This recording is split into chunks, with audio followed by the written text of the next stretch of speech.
So, hello.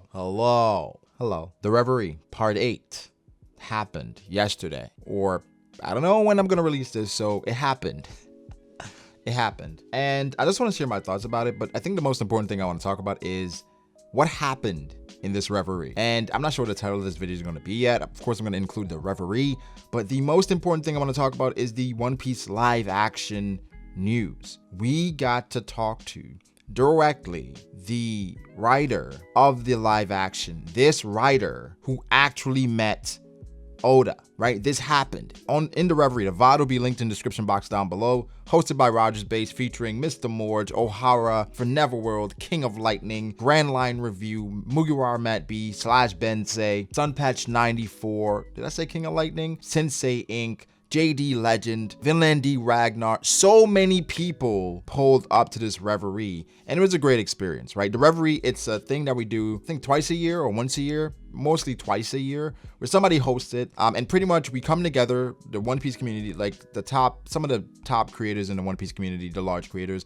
and some just creators in general, because not only large creators, right? Just come together to just talk about stuff, right? To just talk about what's going on in the One Piece community, things that's going on in the One Piece story mostly, and just have a good time together. Even amongst like all the things people think are going on, we come together to talk, and it's always a great time. Sawyer pulled up, Joy. It was a stacked cast. I can't believe I forgot Tekking. Everybody who you can think of is there. But maybe not everybody you can think of, but mostly everybody you can think of pulled up to the Reverie. But how was it? What did we talk about? How did it go? And what was my takeaway? So obviously we talked about the end of One Piece, right? Everybody chimed in on the end of One Piece. The One Piece, is it ending in 5 years? And that's always a cool conversation, seeing how different people view the end of One Piece, especially the latest message. It was several translations, and you had back and forths. It was like O'Hara and Arthur from the Library of O'Hara.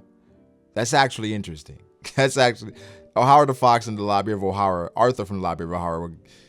That's cool. But pretty much, a lot of people felt like it was going to be 5 years, right, to the end of One Piece. But with COVID, with the delays, where One Piece is almost like every 2 weeks now, because the 5-year announcement was before any of this happened, right? So with COVID, the delays, not knowing exactly when it started, it could be 7 years before we get to where Oda planned to be in 5 years, right? Legitimately, it could be that. Based on the translations, we somehow agreed that it's going to take 5 years for what is the One Piece to be completed. Like for Luffy to find the One Piece, either beat Blackbeard for the One Piece, get to the One Piece first, for that to be completed, and then there's going to be another part to complete the war. So in regards to the end of One Piece, we as a community, a lot of the creators agree that for the most part, One Piece is not ending until at least 7 to 8 years. At least, based on not only the announcement, the translation, and COVID, and the breaks Oda has been taking, is not going to end for at least 7 to 8 years, right? We also talked about Big Mom. That was a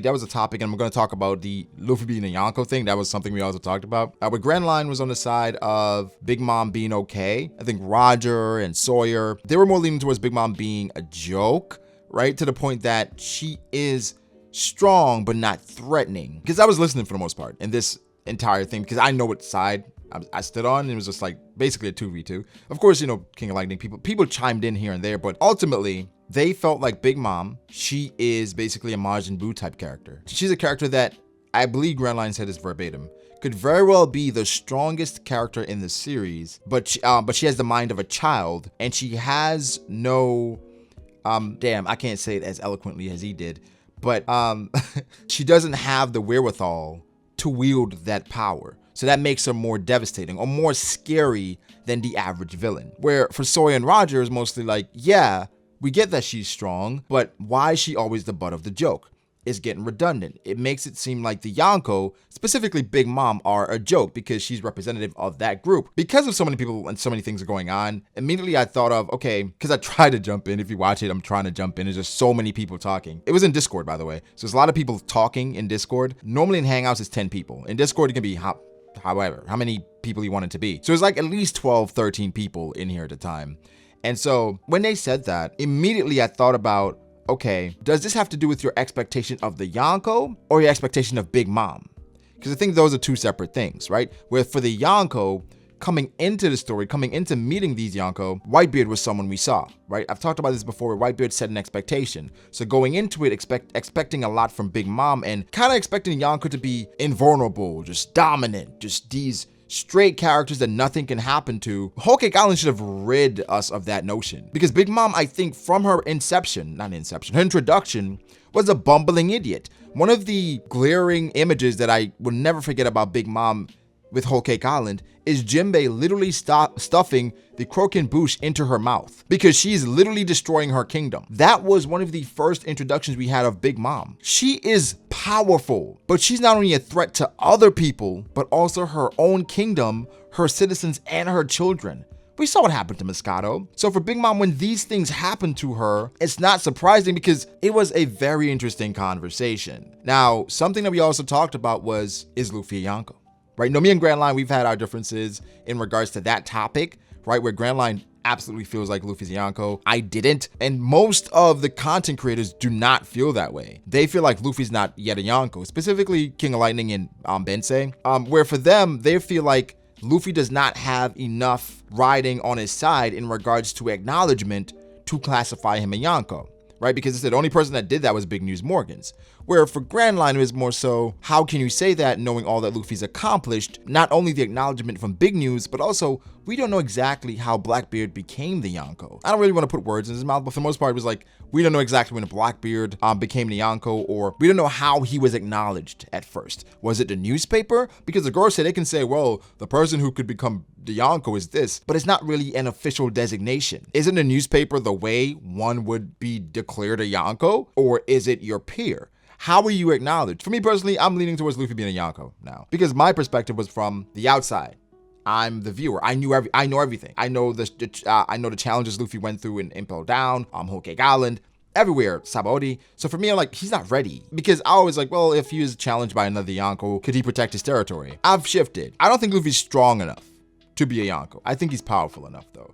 Not only through affiliations, but just through his special power, right? And I think if you're in the story and you're hearing all these things about Monkey D. Luffy, you're leaning towards what Big News is saying. But for us, we know, so I understand where they're saying Luffy's not a Yonko, right? We know what happened. We know what happened in Whole Cake. We know what happened in Sabaody. Luffy is not there. And again, the acknowledgement from the other Yonko, where Big Mom says no, Shanks said soon, Blackbeard said no, Kaido's still calling him a brat. If your peers aren't acknowledging you, can you really say you're a Yonko? For Blackbeard, we haven't really heard any of the other Yonko talk about him other than Shanks, and that was way back then when Shanks went to warn Whitebeard to stop Ace. We haven't heard any of the Yonko talk about Blackbeard since then. So if acknowledgement is the way to become a Yonko, have they really acknowledged him? Another thing is territory, right? A major thing for becoming a Yonko, which I agree with. Luffy doesn't have enough, a lot of people are saying. But for me, I believe Luffy and his territories, they're silent partners, where they're waiting for the correct time to acknowledge Luffy as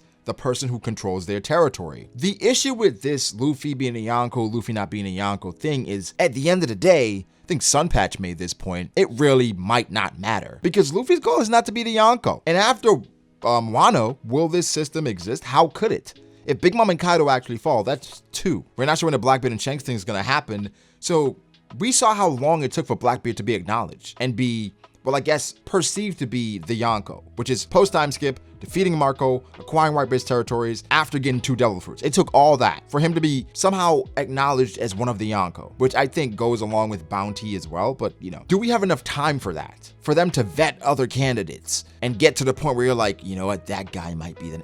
We might not have time for that, so it may be a moot point, but I think it's an interesting conversation. If you guys go back and watch the VOD, you'll see just how this played out. I thought it was a really interesting conversation. Some cool things were discussed, but what I really wanted to talk about today was the guest we had, Matt Owens. Matt Owens is co-writing the One Piece anime, well, the One Piece live action adaptation on Netflix, that Netflix series. He's co-writing with Steven Maeda, and Matt Owens, he's the writer of Luke Cage, Agent of S.H.I.E.L.D., and Steven Maeda, he's the writer of X-Files Lost. So he actually joined us in this Reverie. This writer joined us in the Reverie to not only tell us that he watches our content, right? He said that, he watches our content.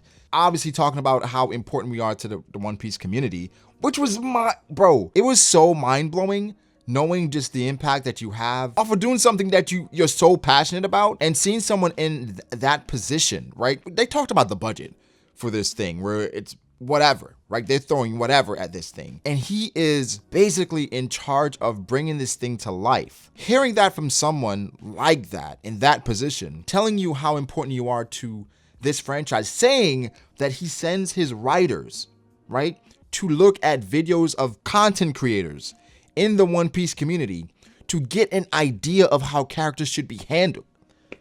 Bro, it was surreal. It was genuinely surreal.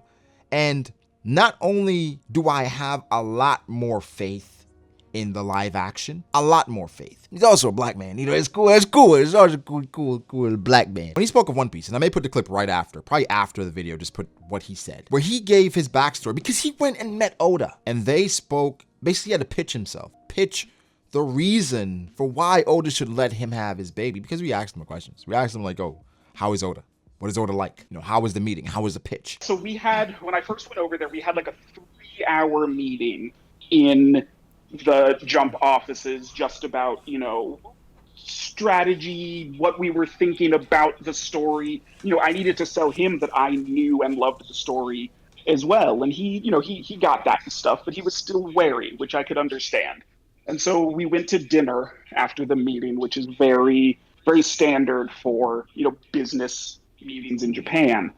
And we were sitting across the table from each other, and he apologized to me. He was like, look, I'm sorry if some of the things that I said came across as harsh or anything, but I want people who want to adapt this to understand how much it means to me and how much this is articulately crafted. Everything is for a reason. And I looked at him and I said, when I was in my early 20s, I'm 33 now. When I was in my early 20s, I went through a really, really bad depression. And I was trying to find a series that I could watch that would occupy all of my time, so I didn't have to do anything or think about anything. And I had read One Piece when anime was really big for me in high school and stuff, but it didn't click for me at the time. Or, you know, also we all know the horrendous 4Kids adaptation. But so I'd never really gotten into it. And so I finally made the decision. I was like, you know what? This is the time. Watch all of One Piece. And I think the anime was into Punk Hazard at this time. So I did. In like a few short months, I caught all the way up from the beginning to Punk Hazard. I told Oda, you know, one of the great things about One Piece is it's really a story about how everyone has tragedy, pain, sadness in their life, but it's not what defines you. What defines you is how you use that to motivate your future, and that no one has to do it alone. No one in this world has to be alone. When you find those people around you who motivate you and lift you up and help you, that's the greatest power in this world. And that is the story that I want to put out into the world. So I know that One Piece means a lot to you, Oda. It means a lot to me because I honestly believe that One Piece saved my life. Wow. That's powerful. That was beautiful. Very powerful. He looked me in the eye, and he held his hand out across the table and said, I have 100% faith in you now. Oh, man. Wow. Literally a One Piece moment right there. Oh my god. And basically, he went into how One Piece literally saved his life and changed his life, and how important this series is to him because it's his favorite series ever. And then we went into conversations about things about One Piece. Of course, we had to ask him Zoro versus Sanji. Right? Who did he pick? Sanji. Right? He picked Sanji. Asked him Mihawk versus Mihawk or Shanks. He picked Mihawk. He picked Mihawk on that one. We asked him another one. I don't want to hear anything about Asked, whatever. We asked him another one. Zoro versus Sanji, Mihawk versus Shanks. I think that was it. And his favorite character, I believe he said, was Law. And we talked about Law and Law possibly. Bro, we had an entire conversation with the writer of the One Piece Netflix adaptation. Do you know how crazy that is? That's so wild. Quick things I want to get out of the way that he talked about. No one has been casted yet. They're still figuring that out. I know either Cole or Dylan, one of them, they've been posting Sanji things on their profile, changing their profile picture, doing kicks. No one has been casted right now. So everything is still up in the air. When is it going to be released? They don't know because of COVID. And then for Netflix, apparently they have this special algorithm, which it lets them know when a show should be released. So no ETA, my prediction, late 2021, early 2022. It's not coming right now, but man, they haven't said like where they're gonna shoot it or anything. But hearing Matt Owens talk about how passionate he is for the series, I have high hopes. And that was easily, other than Sawyer's sultry voice, the highlight of the Reverie for me. I mean, obviously all these content creators coming together and just having a good time, man. Just talking to people that, man, are passionate, are just as passionate about the series as you. You know the time that goes into it as a content creator when you're making videos, 5, 6, 7 hours sometimes spending on videos, editing, writing, just bringing these small projects together and understanding now that people out there outside of this small bubble in YouTube are enjoying the content and recognizing you for that. It's surreal. I mean, and as a One Piece content creator, sometimes you feel like an outcast because, you know, sometimes you read scans, you read a little scan here and there, but you support the official. But sometimes you read a little scan here and there, and then you get copyright strikes. And then it's like, man, like I'm not even being acknowledged or recognized for how much time and how passionate I am about this series. But then you hear that and you feel great. You just feel really warm and great inside. And it's like a renewed passion. I was like, man, I'm not going to make this video. I'm just going to do a stream and talk about it. I mean, I still might. I still might. But I was just like, I got to tell them just how this made me feel. And I think for a lot of the content creators, I didn't even know because I was driving initially, then I got in a bit late. Joyboy was tweeting about it. Jay was tweeting. People were tweeting while they were in the call, like, yo, the One Piece live adaptation writer is in the Reverie stream right now. It's an honor. It's really an honor. And I want to really start to not only represent One Piece in a better light, because I mean, I feel like I do that anyway. Honestly, it's like a renewed passion where I legitimately want to cover every single thing in this story, every single thing the right way, right? And it's like, man, I want to do this story justice because we all said it. Everybody was there because of Oda being a genius. And he talked about Oda as well, as far as like the type of person Oda was and how Oda, he's funny. And it took a while to bring kind of his walls down because One Piece is his baby and everything is for a reason. It's like, that's how we view him. You know, and it was humbling. So shout out to Matt Owens for joining us. Shout out to Roger for making it happen. You know, I think Roger said he met him in LA. I forgot where Roger said he met him. They were emailing back and forth. He wasn't even supposed to be there, you know, but he actually pulled up. And man, it's funny because Nux came in and Nux said, yo, this is going to be hilarious if the adaptation actually sucks. And I was like, oh my fucking God, Nux. And I was like, fucking Nux. Because I thought the same thing, but because my thing, but I'm saying I expect to be great because this guy is passionate about it. And now, how I'm looking at it now is if I had the opportunity to write a One Piece live adaptation. Something you also talked about was the crossover, how One Piece was, you know, created in 1997, but now the audience is in 2020. How can you translate that from 97 to 2020 without losing the essence of One Piece? That's the challenge. So that's one of the challenges. If you want to see the other challenge, watch the VOD. I'm really excited. I'm still excited, I should say, from the stream last night. You just love to see it. But guys, give me your thoughts. I guess if you haven't seen the Reverie, you can't really. But, you know, just if you watch it, go watch it. If you go watch it, come back and let me know. Just let me know, right? Just come back and just a little comment, let me know. If I get enough comments and people talk about it, we'll do a stream. I'll do a stream either tomorrow, today, because I want to do a stream just talking to you guys. I want to start streaming every week. You know, I'm not even going to get into that. But thank you guys so much, right? I just want to say thank you guys for your support. Not only because of Oda, but because of you guys and your support is the reason why I continue to do this. Obviously, I'm passionate about One Piece, but the support, the comments, the likes, the dislikes, all of it drives me to do more and be better every single day. So I thank you guys so much. You guys give me shit for how I say ask, right? It's just how I speak. You know, you guys talk about certain things that I do, things that I talk about, disagree with me. But I want to tell you guys that I appreciate you guys in this community. Even people that I've blocked. I know you watch and you can't comment, but I appreciate you too, because you drive me and you inspire me to do better and be better. You know, so thank you guys so much for your support, how you inspire me. I just want to let you guys know this because that was it's just a renewed passion for me in regards to the story, right? I've said thank you, but I'm just going to say thank you again. Like the video if you did. Make sure to subscribe to the channel for more content like this. Follow me on Twitter at BragoDAce. Follow me on Instagram at Bragody.ace. Thank you to my patrons. I appreciate you guys so much. You guys help me out so much. Thank you. And I will catch you guys in the next one. Peace.